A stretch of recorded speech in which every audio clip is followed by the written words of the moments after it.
Iglesia Bíblica Internacional le da la más cordial bienvenida a su predicación expositiva. Hoy continuamos viendo nuestra serie de Colosenses. El mensaje de hoy, hermanos, lleva por título Consideraciones en Cristo. Recordemos que el libro de Colosenses, mis amados hermanos, es escrito por el apóstol Pablo desde la cárcel, desde la prisión ahí en Roma, su primera prisión, y lo escribe precisamente pensando en estas tres iglesias hermanas que están en el Valle del Lico.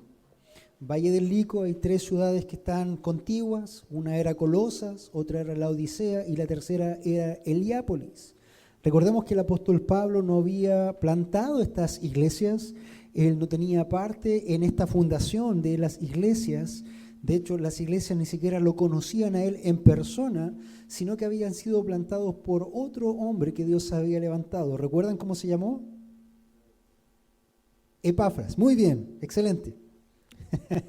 Epafras. Epafras fue precisamente el siervo que Dios levantó en ese lugar y que puso a plantar estas tres congregaciones, ya sea Colosas, la Odisea y también Heliápolis.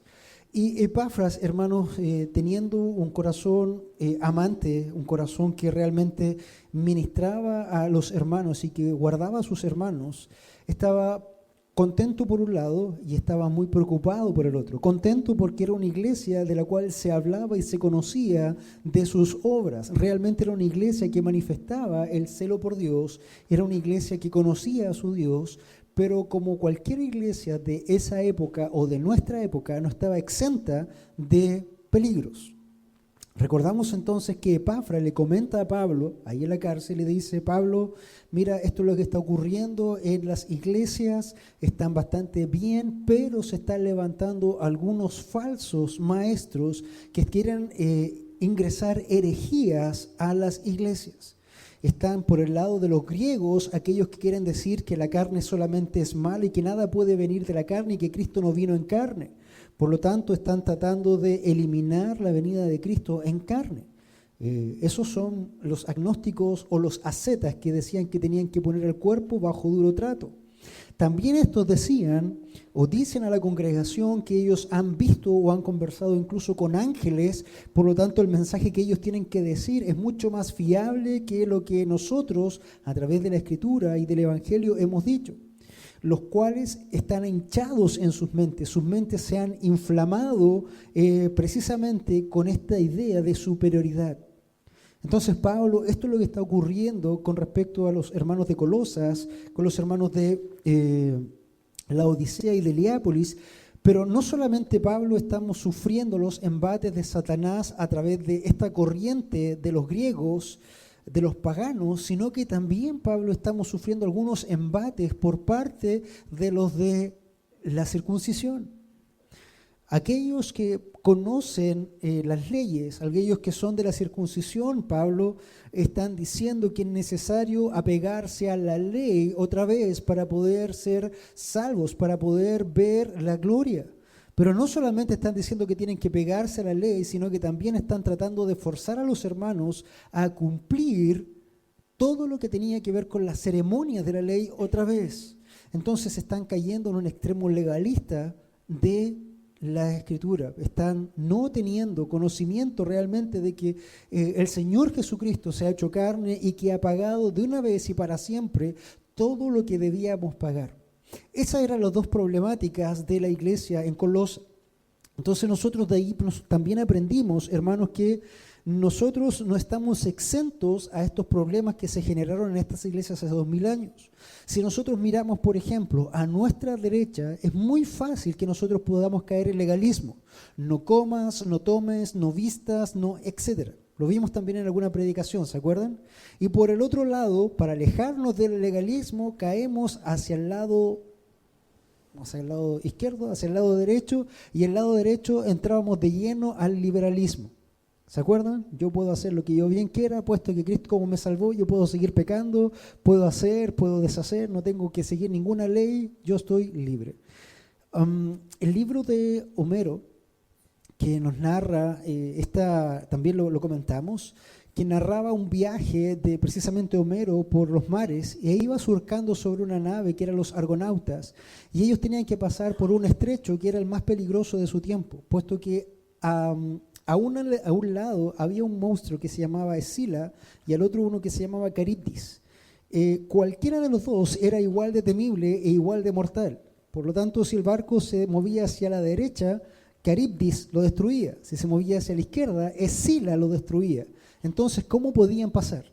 Por la mitad tan clara, tan equilibrada, tan balanceada, que no caían ni en manos de uno ni en manos de otro. Hermanos, nosotros no tenemos que ir ni hacia el lado del legalismo para no caer en el libertinaje, ni hacia el lado del libertinaje para no caer en el legalismo. Tenemos que andar por la ruta estrecha, porque cualquiera de los dos extremos nos va a destruir, puesto que no tiene que ver con el Señor. Eso estaba pasando entonces en las iglesias. Hemos visto que los primeros 2 capítulos de Colosenses preeminentemente ponían una base teológica muy, muy fuerte, y de hecho había un poema que Pablo cita, que es el poema del Mesías, que lo vimos ahí de Colosenses 1 del 16 en adelante, que nos recuerda, hablando de Jesús, Él es la imagen del Dios invisible, el primogénito de toda la creación, porque en Él fueron creadas todas las cosas, las que hay en los cielos y las que hay en la tierra, visibles e invisibles, sean tronos, sean dominios, sean principados, sean potestades. Todo fue creado por medio de Él y para Él. Y Él es antes de todas las cosas, y todas las cosas en Él subsisten. Eso nos muestra a Jesús como el primogénito, que quiere decir el preeminente, el que está sobre toda la creación, por un lado, pero sigue hablando en un segundo verso este poema del propósito de Cristo también. Dice, y Él, Jesús, es la cabeza del cuerpo que es la iglesia, el que es el principio, el primogénito de entre los muertos, para que en todo tenga preeminencia, por cuanto agradó al Padre que en Él habitase toda la plenitud, y por medio de Él reconciliar consigo todas las cosas, así que los que están en la tierra como las que están en los cielos, haciendo la paz mediante la sangre de la cruz. Y así podríamos seguir evidenciando cada una de estas 12 predicaciones que hemos pasado a través de Colosenses para llegar al día de hoy. La semana pasada estuvimos recordando, puesto que el capítulo 3 nos dice, si pues habéis resucitado en Cristo, entonces, y nos empieza a dar un listado de muchas cosas que nosotros vamos a evidenciar como resucitados en Cristo. Y ahí donde hablamos a las esposas y los esposos, ¿recuerdan? Tremendo tiempo, con gozo veía yo esa sonrisa y esos amenes. También hablamos a los padres y a los hijos. Y por último cerramos estas relaciones en Cristo hablando de los trabajadores y los empleadores. ¿Recuerdas que todo esto tenía que ver cómo deben ser nuestras conductas si estamos en Cristo, si hemos resucitado en Cristo? Así se ha de evidenciar. Hoy vamos a continuar avanzando. Ya nos quedan muy pocas predicaciones de Colosenses antes de entrar a otro libro o a otra serie temática. Vamos a ir a Colosenses 4, de 2 al 6, que lleva por título Consideraciones en Cristo.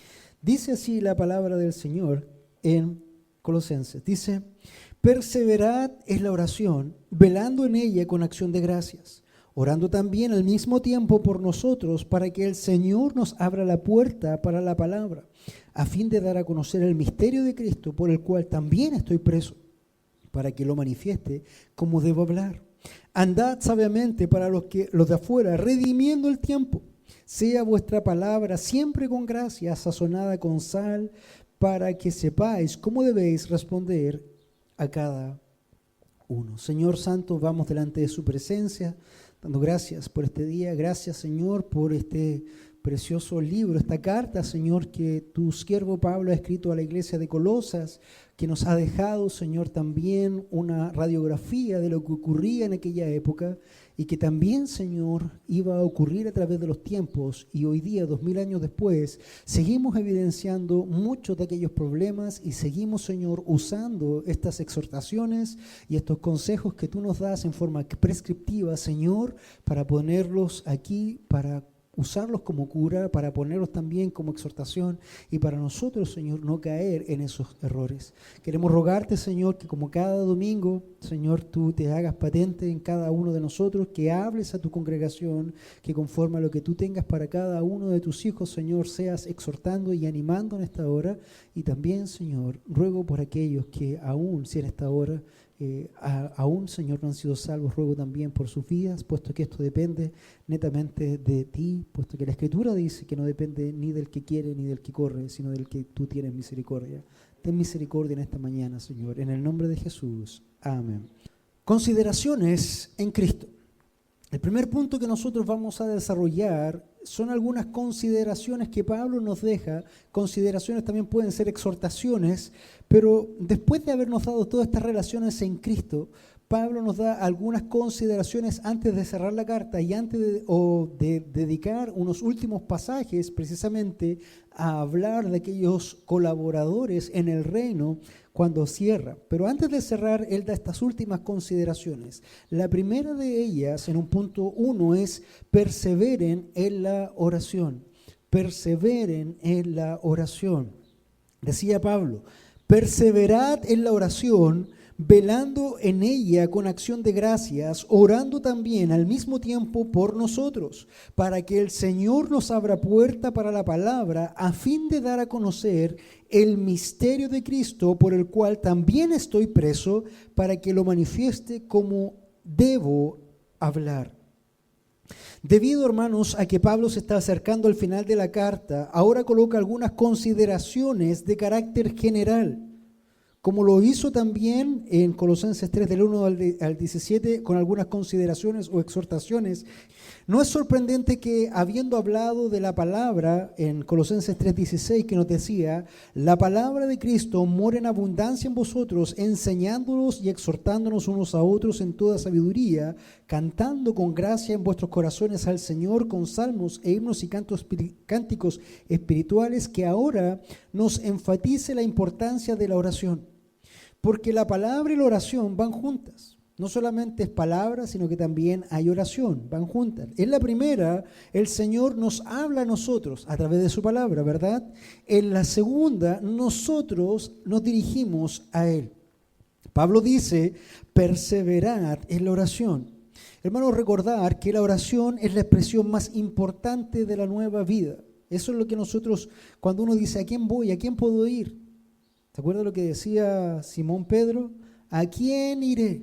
Solamente tú tienes palabras de vida eterna. Y se estaba dirigiendo a Jesús. ¿Quién es Dios? Hermanos, ¿a quién iremos nosotros cuando estemos en angustia, en aflicción, en gozo? Al Señor. Entonces, la oración, hermanos, es una expresión de las más importantes en nuestra vida cristiana. A través de la oración, nosotros podemos obtener o satisfacer nuestras necesidades físicas, espirituales, de consolación y de tantas otras. También la oración es el arma que Dios ha establecido para que nosotros podamos hacer frente también incluso al mundo espiritual de maldad. ¿Recuerdan aquello? Cuando Santiago se decía, someteos pues a Dios, resistid al diablo y él huirá de vosotros. O Pablo en Efesios 6 cuando nos menciona que debemos ponernos toda la armadura de Dios y finalmente debemos estar orando. Hermanos, Satanás no le tiene mucho miedo a los cristianos que hacen y hacen y hacen por hacer. Pero cuando tú te pones esa armadura a nivel de las rodillas y te doblas para orar al Señor, es ahí donde el enemigo tiembla, es ahí donde el enemigo huye. De hecho, la idea del enemigo, de Satanás, es que las iglesias estén tan activas, con tantos programas y con tantas cosas que no tengan tiempo para orar. Porque una iglesia sin oración es una iglesia seca, es una iglesia sin poder. Entonces, hermanos, más allá de cualquier programa o cualquier otra cosa que nosotros queramos inventar, piensa en esto. Necesitamos doblar rodillas, puesto que ahí nosotros radica el poder de la iglesia. No radica en nosotros, radica en el Señor. Por lo tanto, debemos orar. Jesús, que era Dios, hermanos, fue un tremendo ejemplo de cuánto se necesitaba la oración. Imagínate, Jesús siendo Dios, cuánto tiempo dedicaba a la oración. Y nosotros pensamos que somos mayores a Jesús, puesto que oramos esas oraciones express, 5 segundos. Bueno, 10 segundos. 10 minutos, 15. etcétera, hermano, para que nosotros podamos ahí tener esto en consideración. Recordemos entonces que estas son las herramientas que el Señor ha dejado. Entonces Pablo nos insta a perseverar en la oración. Y esto está en armonía con la enseñanza también de Jesús, en la cual Jesús exhortaba a sus discípulos a perseverar en la oración. Recuerden cuando el Señor estaba antes de la tentación, antes de precisamente el tiempo de pasar a la crucifixión, Mateo 26, 41 nos decía a sus discípulos: velad y orad para que no entréis en tentación. El espíritu o la verdad está dispuesto, pero la carne es débil. Y hermano, ¿tú quieres hacer una prueba fehaciente de esto? Mantente sin orar una semana y vas a ver lo carnal que vas a oler, lo carnal que te vas a manifestar. Te van a decir, oye, y tú vas a saltar, pero ¿cómo me dices oye? Puesto que cuando tú te mantienes en oración, tu espíritu, hermanos, está en control. Tu espíritu está bajo el sometimiento precisamente del Espíritu Santo, puesto que la carne lo único que quiere hacer es salir de ahí. La carne, recordemos que siempre va a ser carne, la carne no va a ser glorificada, la carne no ha sido redimida ni será redimida. Este es un cuerpo de muerte. Cuando tú estás en carne, hermano, tú estás en un cuerpo de muerte constantemente y estás luchando con tus miembros. Tu espíritu quiere hacer lo que es correcto, más tu carne quiere hacer siempre lo que a la carne le gusta. ¿Así es o no? ¿O solo yo lucho con eso? ¿Sí? Bueno, es parte del problema, es parte también de la prueba que el Señor tiene. Esta carne es parte de la prueba, puesto que no será redimida. Entonces lo que Pablo tiene en mente es que mientras se continúa en oración, el adorador deberá tener conciencia de ciertas cosas como, cuando tú estás orando, necesitas tener conciencia de, primero, tus propias necesidades y las de tu familia, las de tu iglesia, las del país y las del mundo. Lo que hermano Mario hace cada vez que nos dirige en la oración es concientizarnos de varias cosas. Uno, de las necesidades de los unos por los otros. Dos, de las necesidades de nosotros como iglesia, de las necesidades como país, de las necesidades como países vecinos, de las necesidades del mundo. Y en eso, hermanos, ¿qué estamos haciendo? Estamos intercediendo al Señor. También debemos recordar que hay peligros que nos amenazan constantemente, peligros a nuestra iglesia local y también peligros a la iglesia universal. Ya hemos sufrido ataques, ni siquiera del mundo, de otros grupos hemos sufrido ataques por X cosas, porque no los acompañamos en ciertas disoluciones o porque no nos gozamos con lo que ellos se gozan y ahí se nos ataca. Pero hermanos, necesitamos mantenernos firmes en la oración, puesto que siempre vamos a tener ataques como iglesia, tanto local como universal. Por otro lado, también tenemos que mantenernos orando por las bendiciones recibidas y prometidas. Y hermanos, cuando decimos esto, cuando tú oras al Señor por algo que estás pidiendo y el Señor te lo concede, muchas veces somos ingratos, muchas veces nos ponemos de rodilla para pedir, Señor, te pido, te pido, te pido. Pero cuando el Señor te concede, nunca olvides ponerte de rodillas otra vez. ¿Para qué? Para agradecer. Gracias, Señor, a ti la gloria, a ti la honra, porque tú has concedido la petición de este siervo indigno. Gracias, Señor. Y también orar precisamente para estar entendiendo y estar en el centro de la voluntad de Dios. Eso también tienes que orar para estar en el centro de la voluntad de Dios. Déjame contarte que los antiguos cristianos acuñaron del verbo griego que expresa la necesidad de estar vigilante, atento. Esa la oración tiene que ser una oración vigilante. Y la palabra que ellos usaron venía del griego que era Gregorio. Estoy despierto, permanezco alerta, es esa palabra, Gregoria. Por ello, uno de los nombres favoritos de los griegos antiguos fue Gregorio, que decía eso, estoy vigilante, estoy atento. Esa es un poco lo que ellos hacían también para manifestar todo esto que era importante en la oración. Ahora bien, hermanos, cuando uno está profunda y humildemente consciente de las bendiciones recibidas y prometidas, expresará su gratitud. Y es lo mismo por lo que Pablo dice. Y Pablo continúa, dice, con acción de gracias. Acción de gracias. Hermano, esto es lo que nosotros tenemos que también concientizarnos. Cuando recibimos en el Señor la respuesta, tenemos que estar con acción de gracias.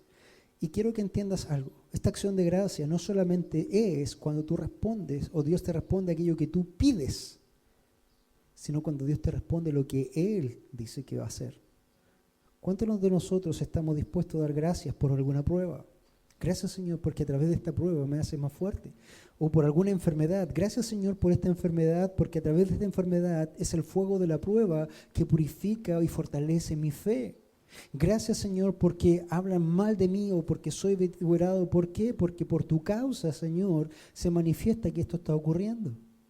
Muchas veces nosotros damos gracias solamente por lo bueno, pero y por aquellas cosas que aparentemente no son tan buenas. ¿Agradecemos al Señor? Recuerda que es el Señor en todo, en lo bueno y en lo malo. A Él es la gloria, en todo solo a Dios la gloria. Entonces Pablo continúa hablando de la acción de gracia, y es lo mismo que nos dice en Efesios 5:20, cuando dice, dando siempre gracias por todo al Dios y Padre en el nombre de nuestro Señor Jesucristo. Filipenses 4:6 nos recuerda, por nada estéis afanosos, sino sean conocidas vuestras peticiones delante de Dios en toda oración y ruego con acción de gracias. Primera de Tesalonicenses 5:18 nos dice, dad gracias en todo, porque esta es la voluntad de Dios para con vosotros en Cristo Jesús. Si se dan cuenta, el dar gracias, hermanos, al Señor es parte de la oración. Es parte de la oración. Debe tenerse presente entonces que el hombre que escribía estas cosas, ¿quién era el que escribía todas estas cosas? Pablo. Y Pablo estaba dando gracias, hermanos, pero ¿tú sabes dónde estaba Pablo en este momento escribiendo? En la cárcel. ¿Te hace sentido que debemos dar gracia por toda condición y en cada lugar? Pablo estaba agradecido, hermanos, aunque estaba escribiendo estas líneas desde la cárcel. Pero a pesar de estar prisionero, él puede dar gracias a Dios aún por sus cadenas.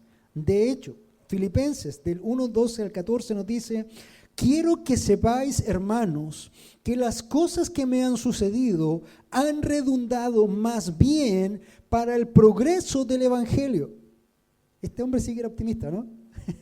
Está preso y dice, quiero recordarles, hermanos, que todo lo que ha pasado ha redundado o ha apuntado o ha ayudado más al progreso del Evangelio, de tal manera que mis prisiones se han hecho patentes en Cristo en todo el pretorio y a todos los demás, y la mayoría de los hermanos, cobrando ánimo en el Señor, con mis prisiones se atreven mucho más a hablar la palabra sin temor. Y esto es tremendo. Que él esté dispuesto a estar en la prisión para que sus hermanos cobren valor, hermanos, es a Dios la gloria, ¿o no? Hermanos, cuando yo estoy prisionero y sigo hablando del Señor y sigo firme en las cosas del Señor y sigo trabajando en el Evangelio, eso da ánimo a mis hermanos que están fuera de este lugar, porque como me ven a mí, ellos se animan y más abundantemente hablan, más abundantemente proclaman. Y esto es lo que también debe acontecer con nosotros, hermanos. Nosotros debemos evidenciar esta necesidad de hablar del Señor, de predicar el Evangelio a tiempo y fuera de tiempo, con circunstancias. Si tus circunstancias son buenas, entonces, amén, gloria a Dios, comparte del Evangelio, porque como ejemplo tus circunstancias son buenas. Si tus circunstancias son adversas, amén, gloria a Dios, comparte del Evangelio, puesto que tú estás aún pegado al Señor y sabes que el Señor está usando ese tiempo, por lo tanto, úsalas para compartir del Evangelio. No hay excusa. Sin duda, entonces, en base a la idea expresada tan maravillosamente en Romanos 8:28, el creyente puede dar gracias en cualquier cosa que le acontezca. ¿Por qué? Porque nos dice el Señor, y sabemos que a los que aman a Dios, todas las cosas les ayudan a bien. Y esto es a los que conforme a su propósito son llamados. ¿Cómo puedo dar gracias a Dios si estoy en la cárcel? ¿Cómo podría dar gracias a Dios si estoy con una enfermedad? ¿Cómo podría dar gracias a Dios si tengo mi familia, he tenido una pérdida? Hermanos, dice la Escritura que a los que aman a Dios, esto no es a todos, es a los que aman a Dios, todas las cosas, y cuando dice todas las cosas, aquí son todas. Todas las cosas les ayudan a bien, y esto es a los que conforme a su propósito son llamados. Entonces, hermanos, también debían incluirse en estas oraciones las necesidades de Pablo y de sus compañeros. No solamente ore, hermano, por sus necesidades puntuales, sino que también por el reino y por el avance del reino. Un hombre de Dios una vez escribió, si Dios contestara todas tus oraciones, pongamos en el caso, si Dios contestara todas tus oraciones, él preguntaba, ¿cuántos siervos se levantarían? ¿Cuántas iglesias se establecerían? ¿Y cuántas naciones se convertirían? ¿Y por qué hace esas preguntas? Porque no necesariamente nuestras oraciones están enfocadas en el avance del reino, sino que están orientadas ¿a qué? Muchas veces somos creyentes australianos, que andamos con el boomerang siempre acá y tomamos el boomerang para orar y lanzamos el boomerang al Señor con nuestras oraciones, pero el boomerang siempre hace esto. ¿Qué hace? Regresa. ¿Por qué? Porque ¿por quién estamos pidiendo?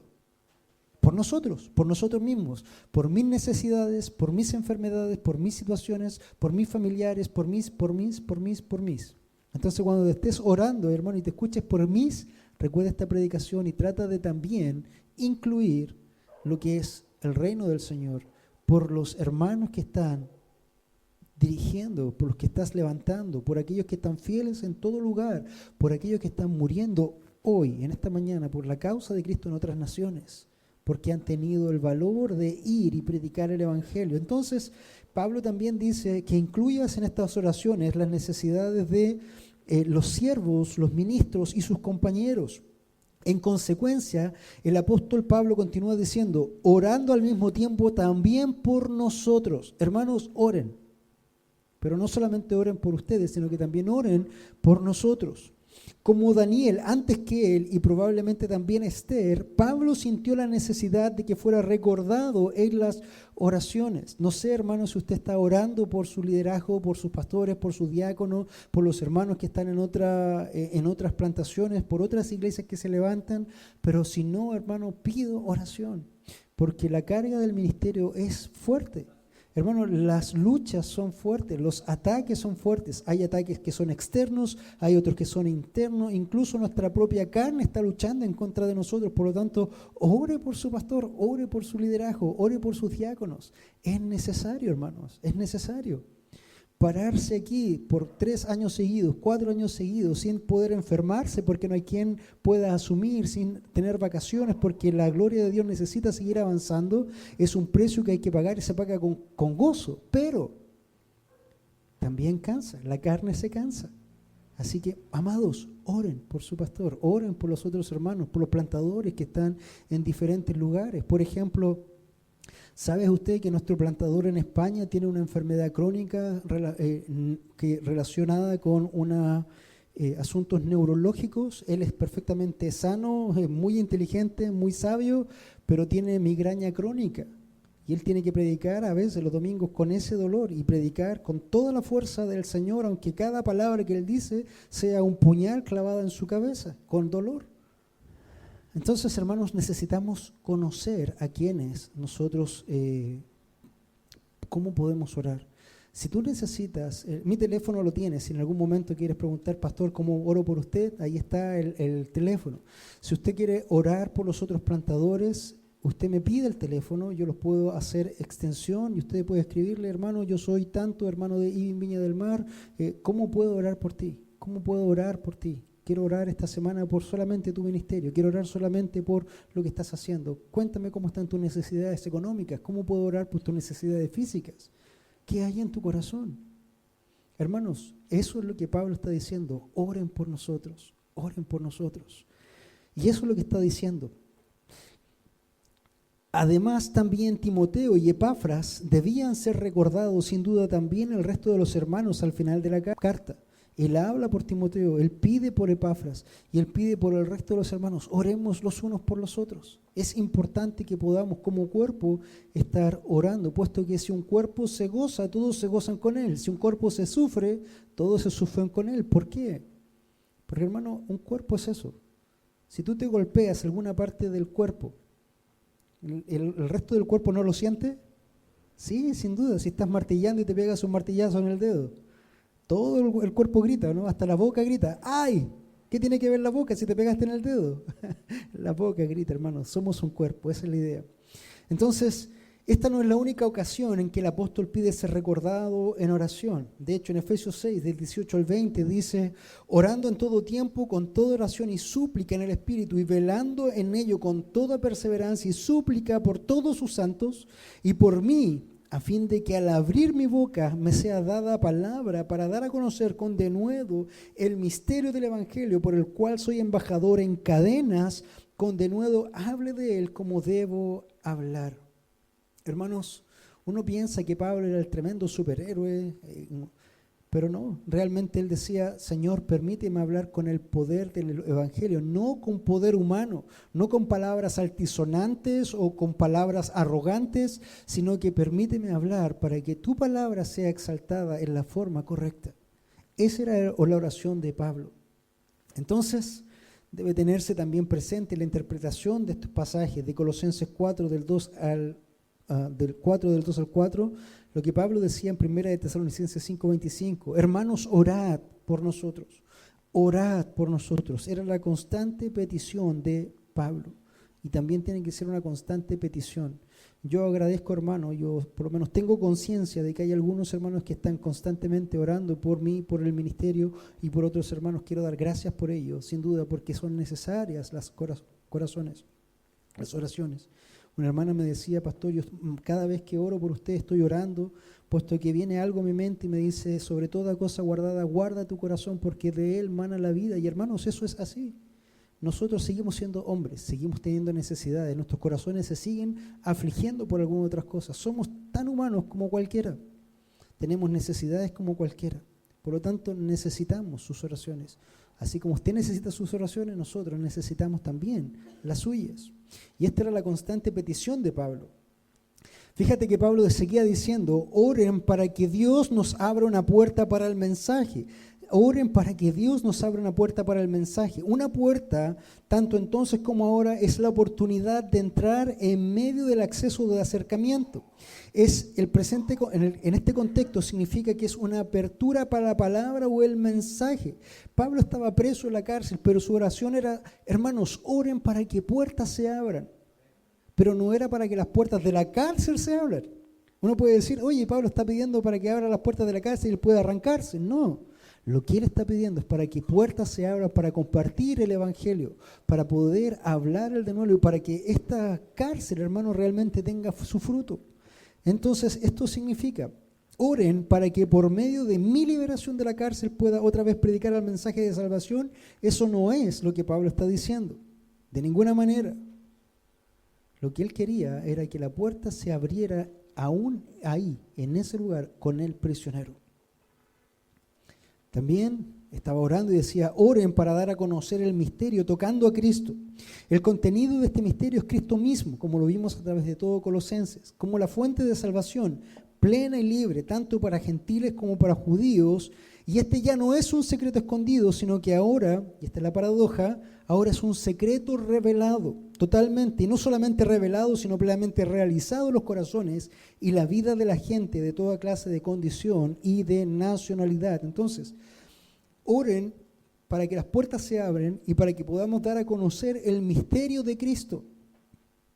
¿Cuántas veces estás orando para poder pedirle al Señor que te abra puertas para revelar a Cristo a otros?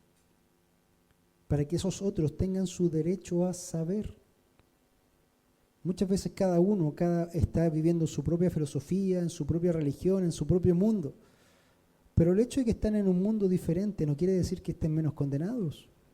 Que el hecho de que ellos no crean en Dios o que crean otras religiones no quiere decir que no vayan a ir delante del Dios de justicia y van a terminar su tiempo en la condenación. Por lo tanto, si bien es cierto, ellos quisieran continuar en sus disoluciones, pueden hacerlo. Pero antes de ello también ore para que tú puedas ir y con el Evangelio puedas darle ese derecho a saber. Puedes seguir lo que tú estás, pero antes debes saber esto. Independientemente de lo que tú creas o lo que tú hagas, dame 10 minutos para compartirte esto. Y tú le compartes el Evangelio. Porque a través del Evangelio, hermanos, es lo que el Señor obra para salvación. ¿Estás haciendo eso? ¿Estás orando de esa forma? Como Pablo dice. Pablo continúa y dice, a causa del cual estoy en prisión, el misterio de Cristo. Por lo tanto, tengo más necesidades de ser recordados por vosotros en vuestras oraciones.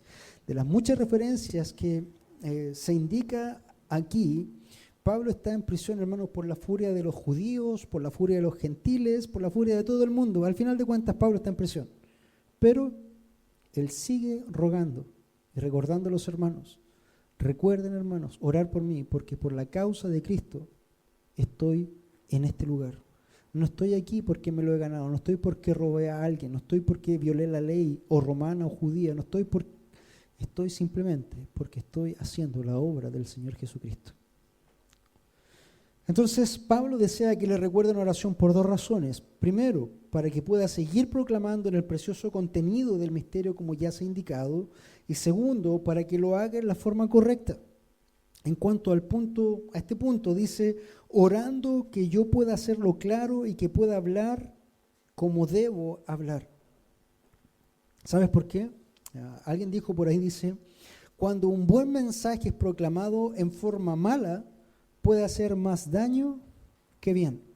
Muchas veces tú puedes tener el buen mensaje en tu corazón, pero no tener la forma clara de expresarlo y lo haces en una mal forma y finalmente das un mensaje errado, das un mensaje distorsionado, das un mensaje diferente. Por lo tanto, finalmente estás haciendo más un daño que un bien.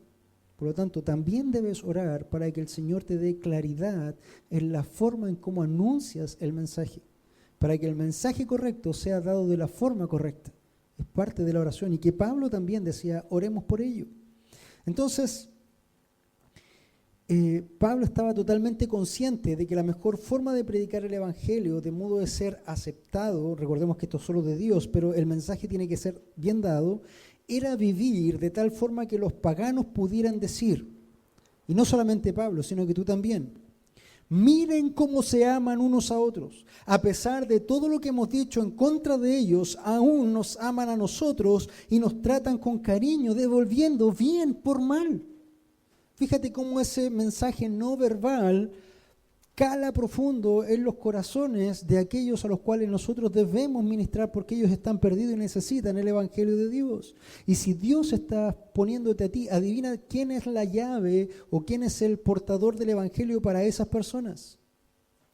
Hermano, tú vives en un contexto donde yo no tengo acceso a ello, pero tú tienes ese acceso. Tú eres el que está en esa línea de fuego, por lo tanto, esa sangre en cierta forma está siendo demandada o será demandada de ti mismo.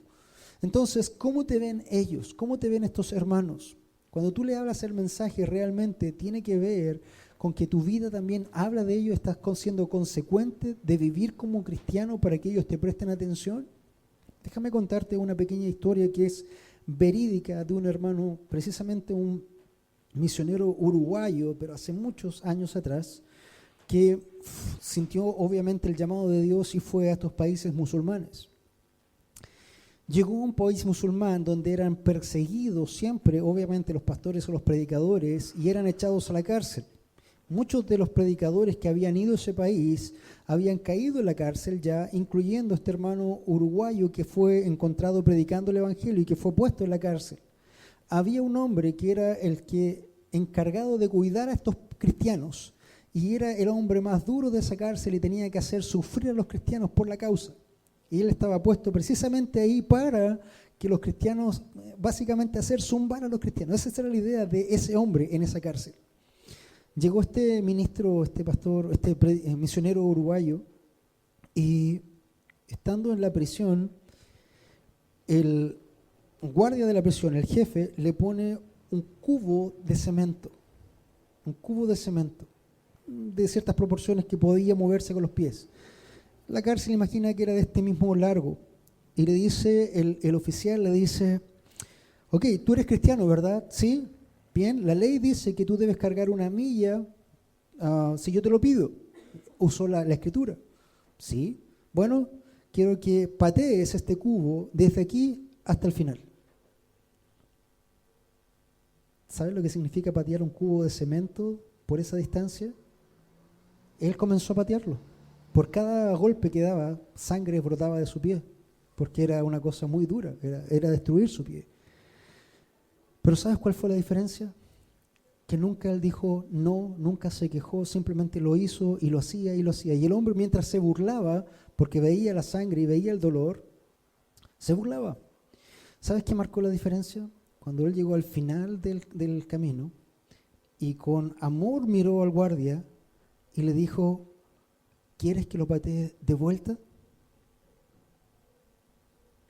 Hermano, ¿sabes qué? Esa frase quebró el corazón de ese guardia, que era el hombre más duro. Y él dijo, ¿sabes qué, cristiano? Yo no puedo entender por qué tú haces eso. Mi ley yo la puedo entender, el que la hace la paga. Pero tú hablas de un Jesús que no pide nada para ser salvo. Y eso yo no lo puedo entender. ¿Cómo es posible que tú quieras patear de vuelta eso? ¿Cómo es posible? Y el misionero le dijo, déjame explicarte cómo es posible. ¿Sabes que predicó el evangelio y ese hombre tan duro se convirtió? Simplemente por el ejemplo. Hermano, ¿qué estás predicando? ¿Qué ejemplo estás viviendo? Realmente es algo que nosotros vamos a dar cuenta en el día del Señor. Entonces, cuando él decía, miren cómo se aman unos a otros, y a pesar de todo lo que hemos dicho en contra de ellos, aún nos aman a nosotros y nos tratan con cariño, devolviendo bien por mal. ¿Cómo puedo entender yo eso? Es claro que Pablo tenía este propósito en mente por el hecho que añade redimiendo el tiempo. ¿Y sabes qué significa ahí redimiendo el tiempo? Esta idea quiere decir más bien sacando el máximo provecho de la oportunidad o comprando la oportunidad. Redimir literalmente es comprar la oportunidad. ¿Qué quiere decir esto? Esto sería entonces, no os sentéis allí esperando que la oportunidad se os presente, sino salid y buscarla. Sí, adquiérela. Redimir el tiempo, hermano, no es sentarse a esperar que las cosas pasen, sino que buscar la oportunidad para ir y adquirir eso, para ir y velar por la forma en que puedes hablar con tu amigo, tu vecino, tu familiar del Evangelio. La salvación es del Señor, sí, perfecto, pero hay un mandato que el Señor también nos dio. ¿Y saben cuál fue? Cuando tú me dices id, no, el Señor jamás te dijo id por todo el mundo. Esa es una traducción errada. Lo que dice la Escritura es yendo de camino. O sea, es una actitud constante. No es que yo esté parado aquí un día haciendo mis cosas y de repente me digan, ya, ahora tienes que ir. Ahora voy. No. Lo que dice la Escritura es yendo de camino. Es un gerundio, es una acción constante. Tú estás en un constante caminar en tu vida cristiana. Por lo tanto, no es necesario que vayas a las misiones a China, sino que yendo de camino diario, en tu trabajo, con tus personas amigas, con tus vecinos, con tus conocidos, es ahí donde tú tienes que ir y velar por compartir el Evangelio, redimir, comprar la oportunidad. Entonces, sí, compren todo el surtido y la existencia de la oportunidad. Eso es lo que dice Pablo. Oren por ello, para velar el tiempo, para adquirir las oportunidades para esto. Mateo 13, 44 y 45 dice, no tomen en cuenta el costo, vale la pena un alma para Cristo y también la salvación misma. No lo dice literalmente, pero eso es lo que trata de enseñar. Pero en todo caso, el mínimo significado es aprovechar cada oportunidad para ser de bendición a otros. Hermanos, en cada momento, en cada tiempo, velemos por poder ser de bendición a otros. Y no solamente en darle algo que necesiten. Lo que más necesitan las personas, ¿qué es? El Evangelio, hermanos, porque no hay amor más grande de este que amando más quizás seas amando menos, pero si una persona es tocada por el Espíritu Santo, el tal ha salido de condenación para salvación. Tremenda victoria. ¿Qué mayor amor que ese puede haber?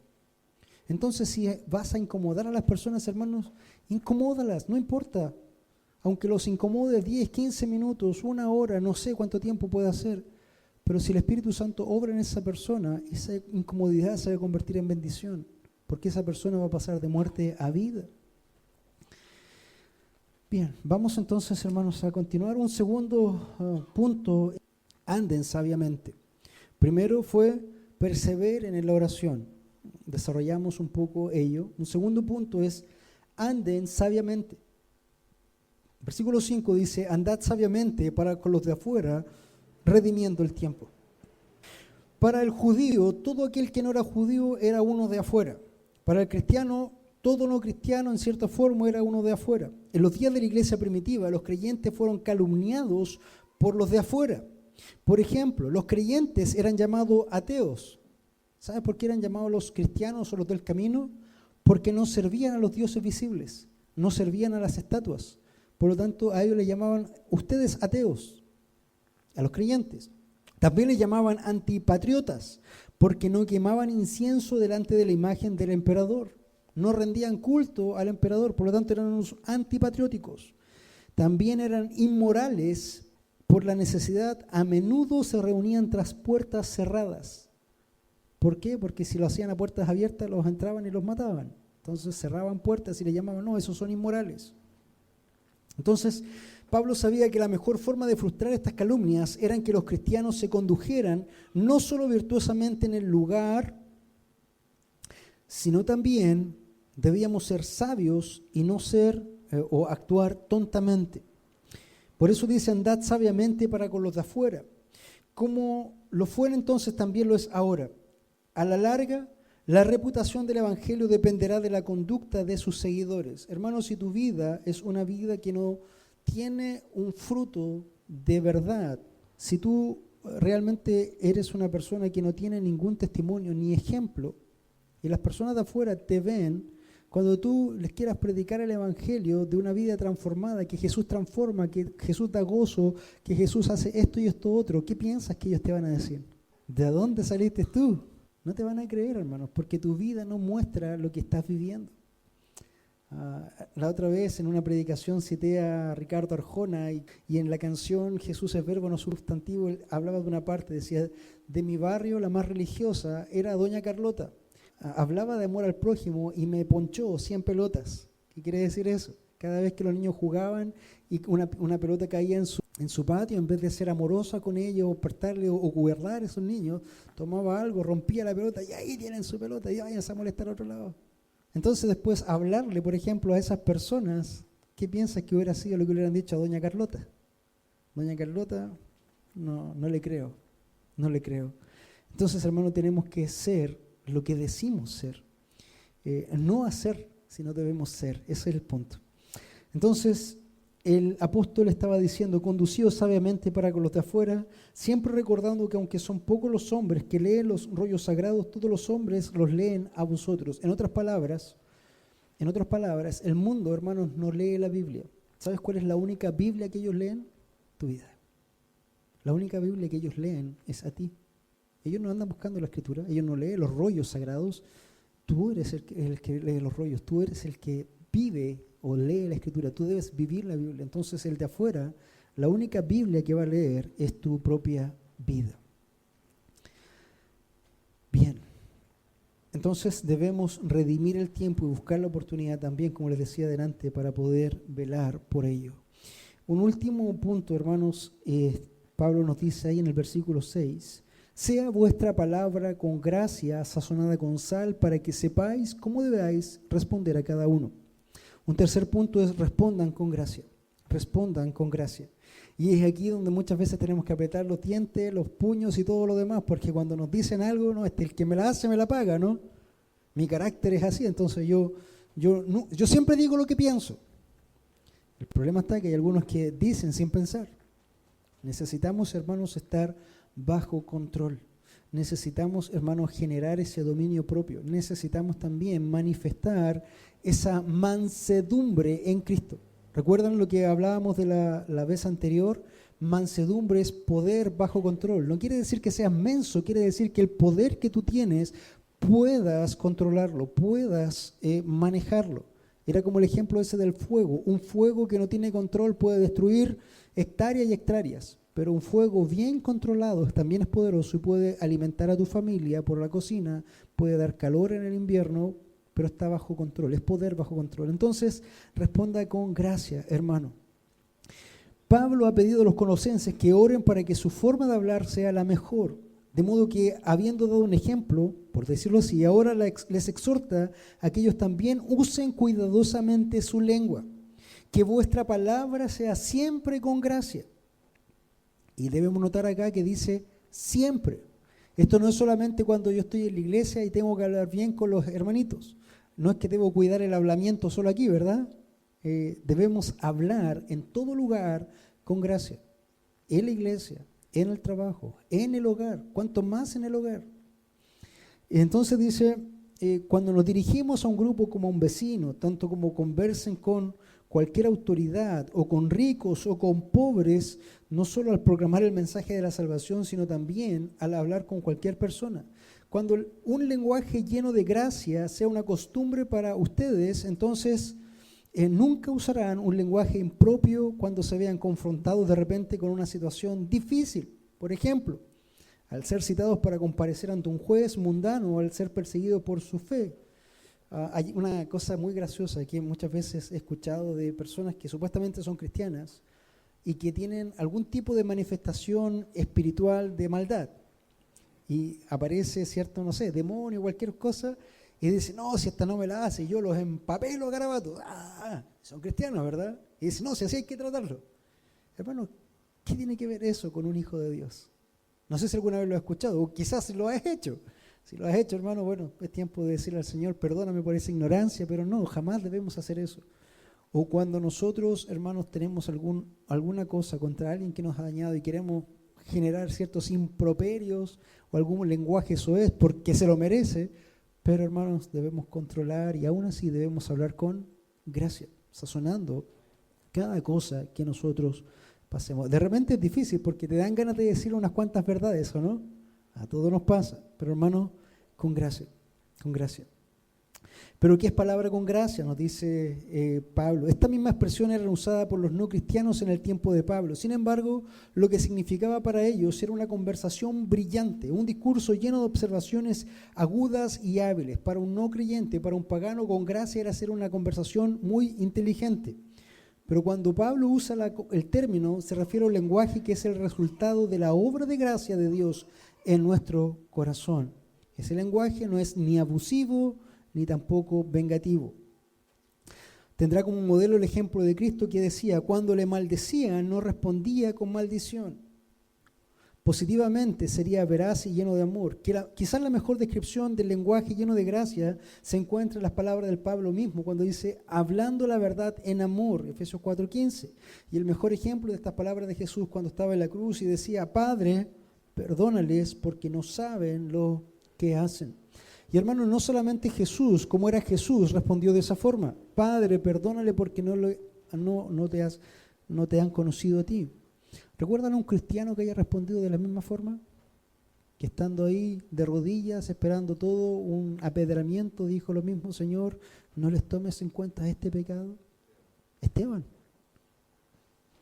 Y sabes que nuestros hermanos a través de los siglos que han sufrido tribulación y han sido condenados a la muerte injustamente, ellos no profirieron palabras de maldición contra sus perseguidores, sino que oraban a Dios, cantaban a Dios, morían cantando, morían dando gracias al Señor. Padres que tomaban a sus hijos y decían al momento de la muerte, papá, mira a los cerros, allá viene el Señor como ha prometido, y morían cantando y dando gloria a Dios, hermanos. Entonces, cuando nosotros nos dicen, no, es que el cristiano debe defenderse porque, hermanos, nuestra defensa es Cristo. El Señor es nuestro castillo fuerte. Nosotros confiamos en Él, pero tú da testimonio de lo que Cristo ha hecho en nosotros. Que tu palabra sea una sazonada con sal. La sal, en el tiempo aquello, hermanos, la sal era tan importante que ellos pagaban un salario, pagaban con sal. Porque la sal, hermanos, no solamente daba sabor a las comidas, sino que también impedía la corrupción.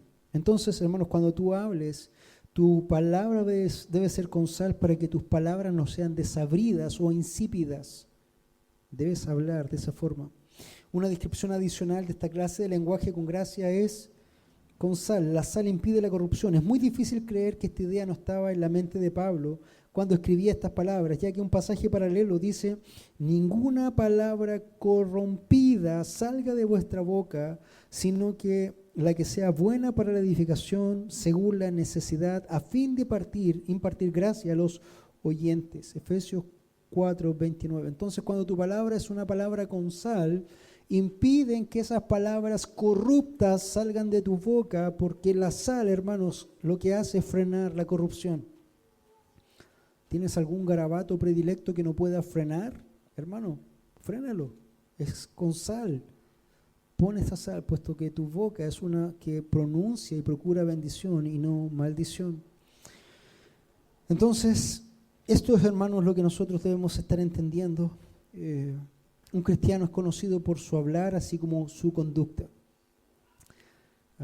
El otro día, hace un tiempo atrás, me generó mucha vergüenza, por un lado, y mucha risa, otro tema. Ustedes conocen a algunos personajes de la televisión como Julián Effenbein. Él es judío. había otro personaje, no recuerdo quién era, pero se declaraba católico. Y había una mujer que se declaraba evangélica, de hecho asistente a la iglesia metodista pentecostal, y dice, no, yo soy evangélica. Y había una representación de 3 religiones, judía, católica y evangélica. ¿Sabes quién representaba a los evangélicos? Te va a dar vergüenza y risa. Patricia Maldonado. Patricia Maldonado. ¿Tú has escuchado a esa mujer hablar? ¿Has escuchado su boca lo que dice? Tremendas sandeces, tremendas cosas, palabras corruptas y cosas por otro lado. Y por otro lado se declara cristiana. ¿Qué van a pensar de los cristianos? Realmente, hermanos, eso es lo que Pablo está diciendo. Oren para que nosotros podamos proyectar y ser y evidenciar lo que realmente debemos ser. Entonces, los cristianos debemos estar atentos a las personas a las cuales nos dirigimos. Por esto el apóstol continúa, para que sepáis cómo responder a cada individuo. En otras palabras, deben expresar la palabra apropiada en el tiempo apropiado, a la persona apropiada, y estar conscientes de ello. Nos recuerda 1 de Pedro 3:15, reverenciad a Cristo el Señor en vuestros corazones, estando siempre preparados para presentar defensa en todo a aquel que os pida una razón por la esperanza que hay en vosotros, pero hacedlo con gentileza y con reverencia. En otras palabras, hágalo con sabiduría.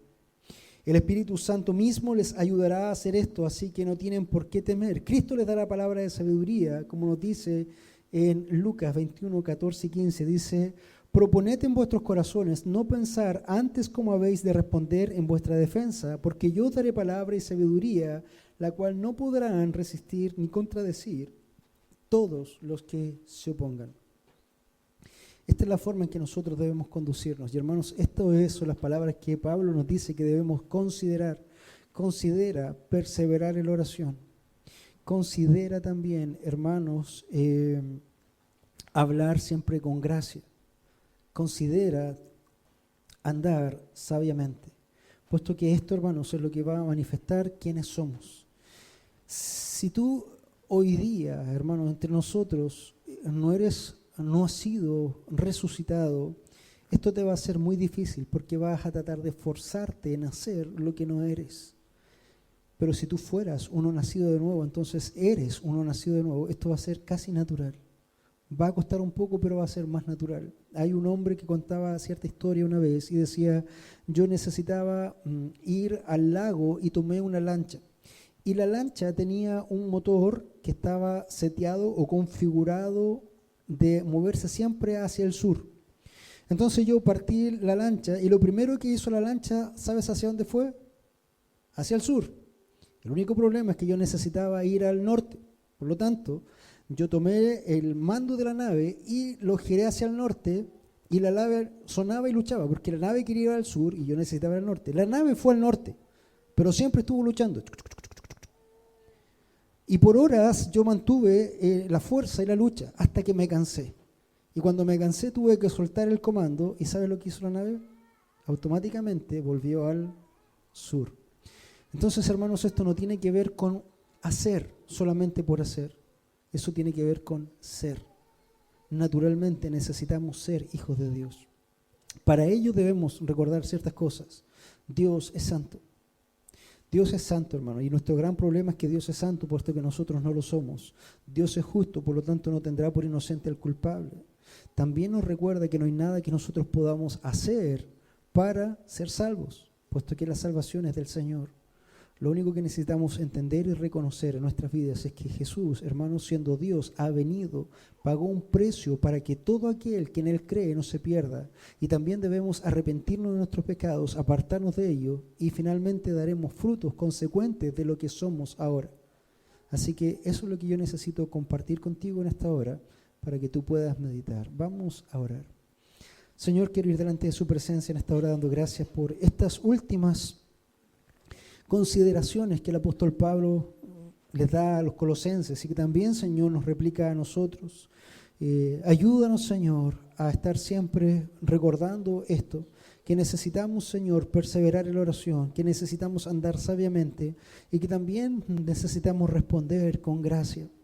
Señor, permítenos hacer esto en forma natural, permítenos ser estos hijos que tú quieres que sean, Señor.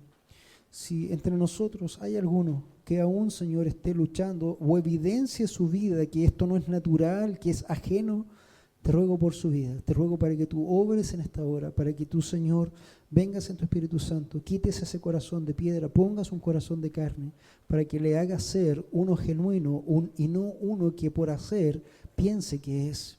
Señor, quítanos del legalismo, quítanos del liberalismo y ayúdanos, Señor, a escuchar tu voz a través del apóstol para precisamente evidenciar, Señor, lo que somos, hijos tuyos y ovejas de tu prado. Señor, damos gracias en esta hora, en el nombre de Jesús. Amén.